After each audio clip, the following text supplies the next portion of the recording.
Bonjour et bienvenue sur l'espace dédié au site mécaniqueuniverselle.net, le site qui essaie de démontrer que l'humanité évolue progressivement vers son ultime perfection. La paix universelle, l'amour absolu, le bonheur suprême, le paradis. On construit le paradis pour nos futurs descendants. Alors il faudra quelques siècles encore d'évolution, mais c'est notre chemin, c'est notre destinée. Voilà.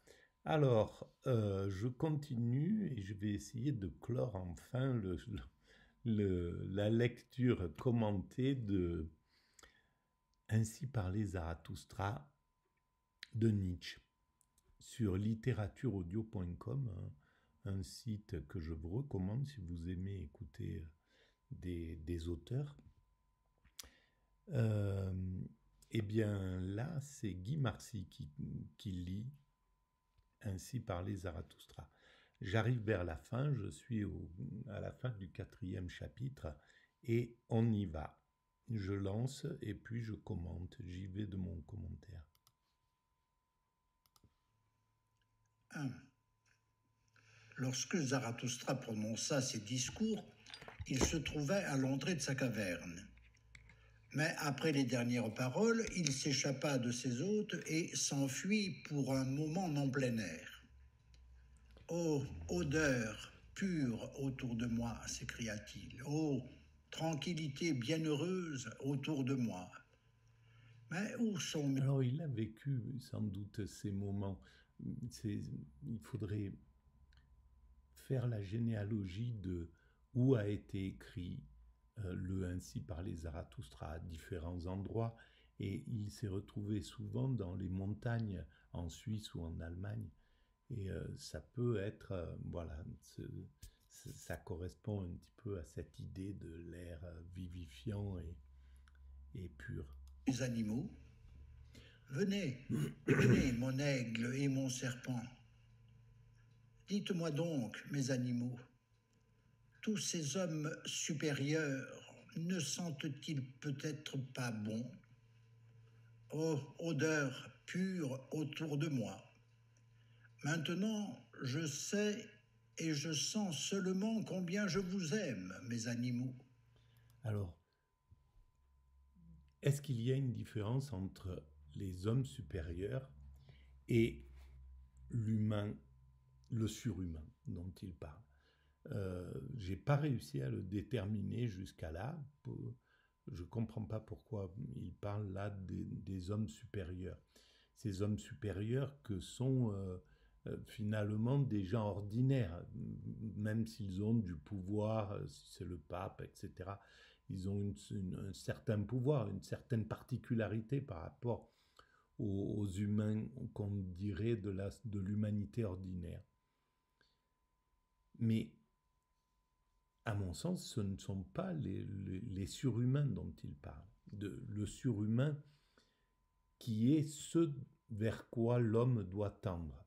Et ce surhumain, pour moi, c'est celui qui a atteint l'incarnation du divin, qui devient divin. Et dans l'incarnation du divin, selon moi, et pour avoir vécu cette expérience involontaire, l'expérience de l'extase, eh bien,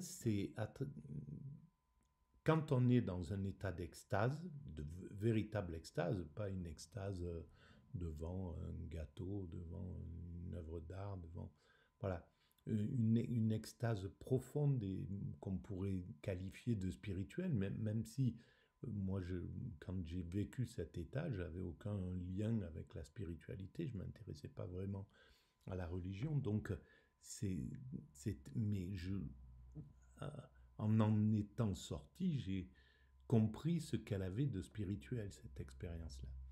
Et bien, dans cet état d'extase, nous sommes l'incarnation de ce qui a, selon moi, mis en œuvre cet univers, qui compose cet univers, qui compose chaque élément de cet univers, les particules élémentaires, voilà, tout est composé de puissance originelle que les religions appelleront Dieu ou Brahman ou voilà, peu importe, ou le vide quantique chez les scientifiques, mais cette force qui a mis en œuvre cet univers et qui compose cet univers, eh bien dans l'état d'extase, on l'incarne, on en est l'incarnation. Et là, c'est autre chose que les hommes supérieurs, le surhumain. Et Zarathustra dit encore une fois, « Je vous aime, mes animaux. » L'aigle et le serpent, cependant, se pressèrent contre lui, tandis qu'il prononçait ces paroles. Et leurs regards s'élevèrent vers lui. Ainsi, ils se tenaient ensemble tous les trois, silencieusement, aspirant le bon air les uns auprès des autres. Car là-dehors, l'air était meilleur que chez les hommes supérieurs. 2. Mais à peine Zarathustra avait-il quitté la caverne que le vieil enchanteur se leva et, regardant malicieusement autour de lui, il dit « Il est sorti. » Et déjà, ô homme supérieur, permettez-moi de vous chatouiller de ce nom de louange et de flatterie, comme il fit lui-même. Déjà, mon esprit Donc, malin et trompeur. Ces hommes supérieurs, c'est une flatterie, c'est pour leur montrer, voilà, toucher leur narcissisme en somme. Mon esprit d'enchanteur s'empare de moi, mon démon de mélancolie, qui est jusqu'au fond du cœur l'adversaire de ce Zarathustra. Pardonnez-lui. Maintenant, il veut faire devant vous ses enchantements. C'est justement son heure. Je lutte en vain avec ce mauvais esprit. À vous tous, quels que soient les honneurs que vous vouliez prêter, que vous vous appeliez les esprits libres, ou bien les véridiques, ou bien les expiateurs de l'esprit, les déchaînés, les purs, ou bien ceux du grand désir, à vous tous qui souffrez comme moi du grand dégoût, pour qui le Dieu ancien est mort, sans qu'un Dieu nouveau soit encore au berceau, enveloppé de linge. Et donc il a ressenti en fait dans ce vide, dans ce no man's land lié à la chrysalide de l'humanité. Il y a des moments de vide entre lorsqu'on passe d'un modèle à un autre. Ces moments de transition sont parfois extrêmement compliqués à supporter pour l'humanité. Et c'est ce qui se passe dans la mort de Dieu, d'une certaine façon, pour l'Occident. Tant qu'il n'a pas trouvé un équivalent, mais qui serait supportable, parce que l'équivalent que le marché nous donne, c'est voilà, le plaisir, le bonheur, la profusion, des choses, la jouissance liée aux choses que le marché propose depuis qu'il a pris la place du religieux, on va dire. Eh bien, ça ne nous comble pas. Au contraire, c'est quelque chose qui nous encombre, qui encombre l'esprit humain. Et on commence à s'en rendre compte. Il a fallu du temps parce que au tout début, la consommation, c'était juste le minimum. L'humanité sortait de la privation, on va dire. Donc, quand l'homme a eu la possibilité d'acquérir des choses basiques, des vêtements pour se vêtir, et puis des objets pour pouvoir utiliser pour son quotidien, etc., etc., eh bien, c'était une bénédiction, et ça a été une bénédiction longtemps, en fait. Maintenant, on se rend compte que ça n'est plus une bénédiction, que ça pose un problème à la société, que ça pose un problème à l'environnement, que ça pose un problème d'existence. Quand on est envahi de choses, on a l'esprit qui est préoccupé, et donc on n'a pas l'esprit en paix en réalité. Et donc on devra dépasser ça, évidemment. Ce qui sera fait, bien sûr. À vous tous, mon mauvais esprit, mon démon enchanteur est favorable. Je vous connais, ô homme supérieur. Je le connais. Je le connais aussi, ce lutin que j'aime malgré moi, ce Zarathustra.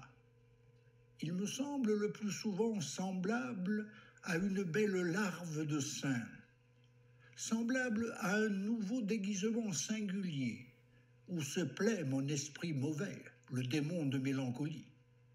Souvent il me semble que j'aime Zarathustra à cause de mon mauvais esprit.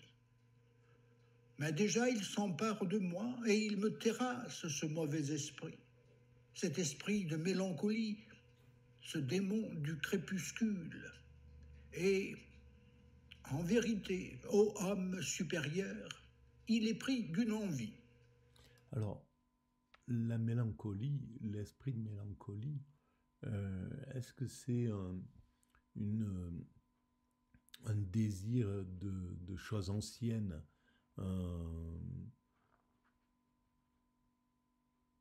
une sorte de souvenir du bon vieux temps, entre guillemets, qui pourrait rassurer, qui fait que on ne se projette pas dans l'avenir, on refuse la progression d'une certaine façon. Est-ce que c'est ça qu'il... Ouvrez les yeux. Il est pris d'une envie de venir nu, en homme ou en femme, je ne le sais pas encore, mais il vient, il me terrasse.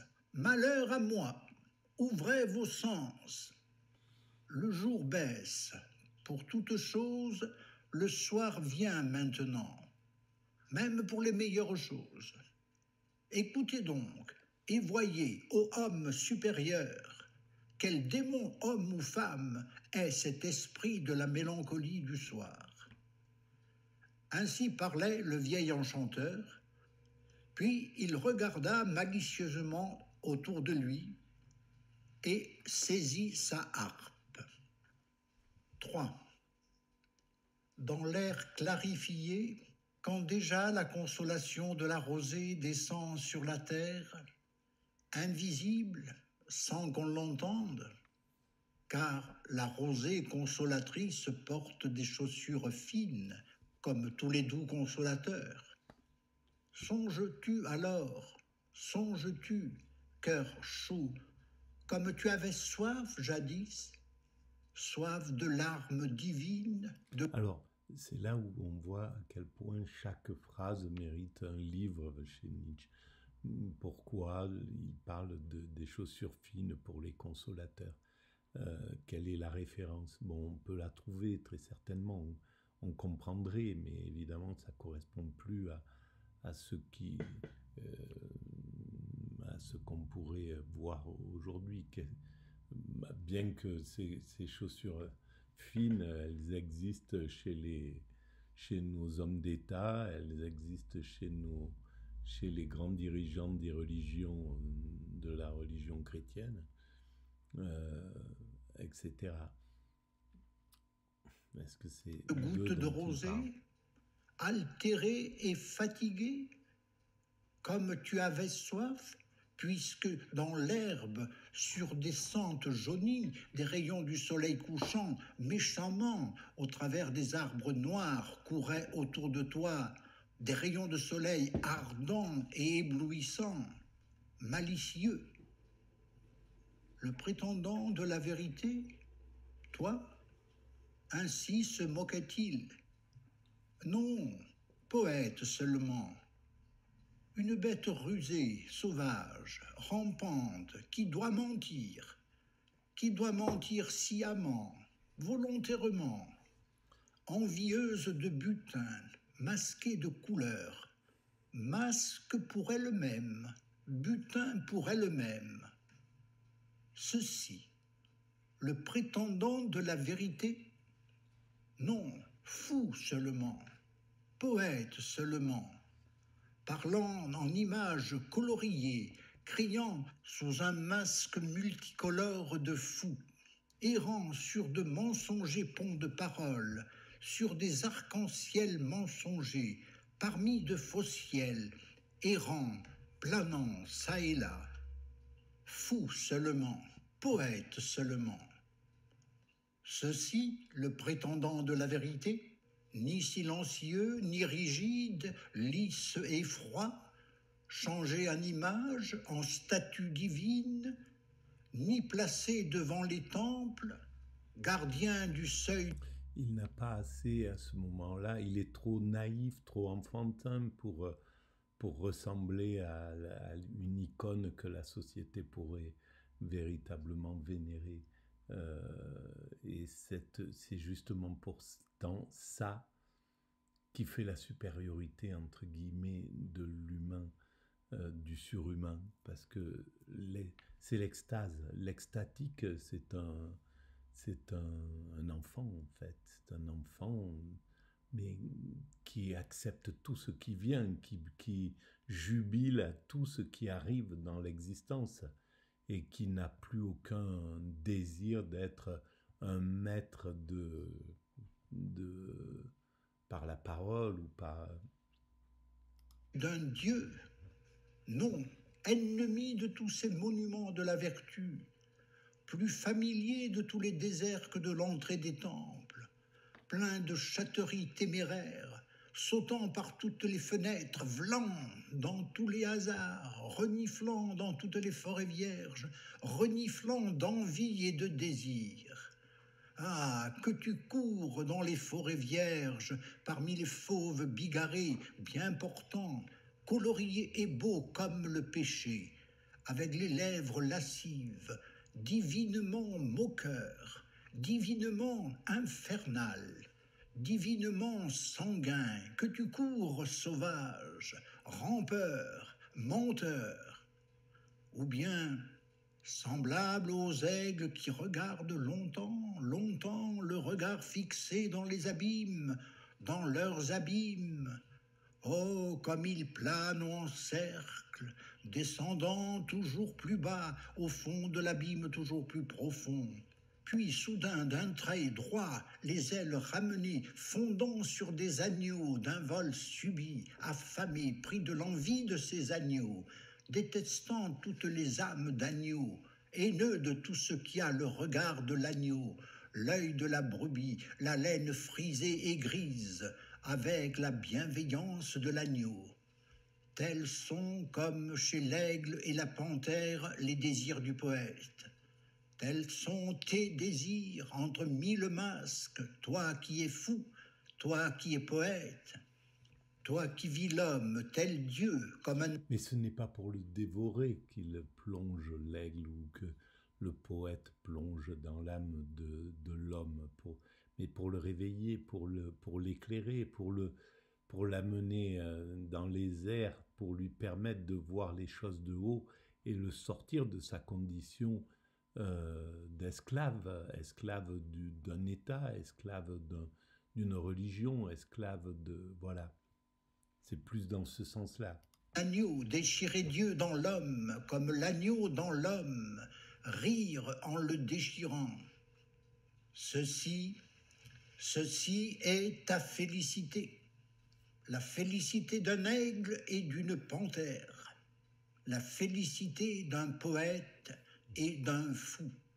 Donc c'est l'idée des prédateurs d'une certaine façon, c'est assez étonnant qu'ils prennent, mais oui, mais ça se justifie évidemment dans la société, mais voilà, la vache est sacrée chez les hindous. Dans l'air clarifié, quand déjà le croissant de la lune glisse ses rayons verts, envieusement, parmi la pourpre du couchant, ennemi du jour, glissant à chaque pas, furtivement, devant les bosquets de roses, jusqu'à ce qu'il s'effondre, pâle dans la nuit. Ainsi je suis tombé moi-même, jadis, de ma folie de vérité, de mes désirs du jour, fatigué du jour, malade de lumière. Je suis tombé plus bas vers le couchant et l'ombre, par une vérité brûlée et assoiffée, tant souffrant. Donc il a peut-être que, moi je l'explique comme ça, il est monté il cherchait la lumière, il a été, et en fait la vérité, ce qu'il a trouvé peut-être quand il s'est lancé dans dans dans l'arène de la pensée, de la célébrité, de la notoriété, quand il a rencontré, quand il fréquentait Bayreuth, etc., très certainement, que il a trouvé des vérités qui l'ont fait plonger, et il est allé vers la réalité des choses, au fondement de... Il est tombé du ciel, en gros, et c'est là où il s'est Viens-tu? véritablement T'en incarné en sage. souviens-tu, cœur chaud, comme alors tu avais soif? Que je sois banni de toutes les vérités, fou seulement, poète seulement. De la Alors, on va arrêter là pour cette vidéo. Merci de votre écoute, et puis je vous dis à très bientôt. Au revoir.